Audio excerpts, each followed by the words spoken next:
என்னப்பா ரெடியா? ரெக்கார்ட் பண்ணிக்க. ஹலோ கைஸ், இன்றைக்கி பார்த்தீங்கன்னா வந்துட்டு நம்ம ஏகே கிட்டேருந்து ஒரு மேசிவான ஒரு அப்டேட் ஒன்று கிடச்சிருக்கு. ஸோ அதை பற்றி தான் வந்து இந்த வீடியோவில் நம்ம பேச போகிறோம்.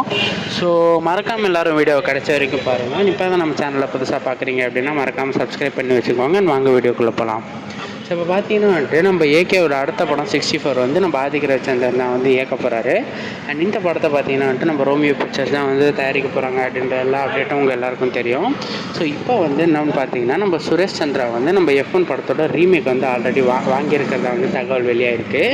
ஸோ நம்ம அஜித் சாரே வந்து ரீசெண்டாக ஒரு இன்டர்வியூவில் வந்து சொல்லியிருப்பார். அதாவது அவர் கடைசி இன்டர்வியூவில் என்ன சொல்லியிருப்பாருன்னா, நான் வந்து இந்த ஃபாஸ்ட் அண்ட் ஃபியூரியஸ் F1 இந்த போன்ற கதைகளில் வந்து படம் நடிக்கணும். ஏன்னா நான் வந்து என் படங்கள்லேயே வந்து ஸ்டண்ட்ஸு மோஸ்ட்டாக நானே தான் பண்ணுவேன். ஸோ எனக்கு இந்த மாதிரி படங்கள் நடித்தா ரொம்ப ஆசையாக இருக்குது அப்படின்னு சொல்லியிருப்பார். அந்த வருஷத்தில் நம்ம சுரேஷ் சந்திரா சார் வந்து இந்த படத்தோட ரீமேக்கை வாங்கியிருக்கிறதுனால மேபி இந்த படத்தை வந்து ஏதாச்சும் ஒரு டேரக்டர் இயக்கலாம் அப்படின்னு கூட வந்து பேச்சு போயிட்டுருக்கு. ஸோ ஒருவேளை இந்த படத்தை ஏதாச்சும் ஒரு டேரக்டர் இயக்குறாங்க அப்படின்னா வேறு யார் இயக்கலாம் அப்படின்ற உங்கள் ஒப்பீனியனை வந்து மறக்காமல் கமெண்ட் செக்ஷனில் ஷேர் பண்ணுறேங்க. அண்ட் 64 பற்றின உங்கள் ஒப்பீனியன் என்ன அப்படின்றதையும் கமெண்ட்ஸில் சொல்லிடுங்க. நன்றி நண்பா.